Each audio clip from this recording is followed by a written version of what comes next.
All right guys, Jamie Lee here with Plan D. With our accessory work with the double kettlebell overhead, I wanted to work on some specific positioning because I know this is, it sounds like an easy enough thing to do correctly. There's a lot of areas that we want to really think specifically what to do right. First things first, how to hold onto a kettlebell. When we get that kettlebell up to a rack position, we want to make sure that the kettlebell is actually coming across the palm and the wrist is staying neutral, right? A lot of times when we find it clean, I'll have a tendency to see a lot of people want to hold on to that weight.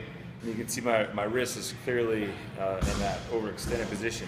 So we want that weight to come across the body, wrist is staying nice and neutral. Now, when we go into an overhead, the goal is, what we're trying to do is the kettlebell is unstable to where we're gonna need to think about keeping that weight externally rotated so we can keep that armpit coming forward and really stack up into place, okay?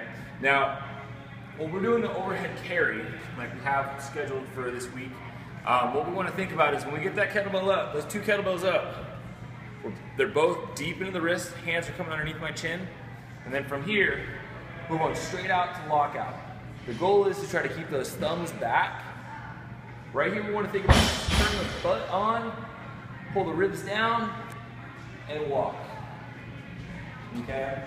What we're going to do is we're going to walk 40 feet, rack the weights in the shoulders again. We're going to then lunge 40 feet. When we go into our lunge, this is our front rack. This is not a rack.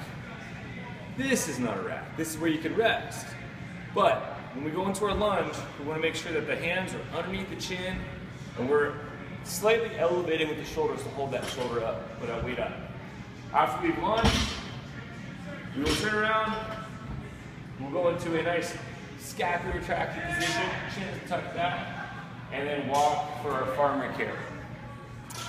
This is our kettlebell carry complex. Have fun with it.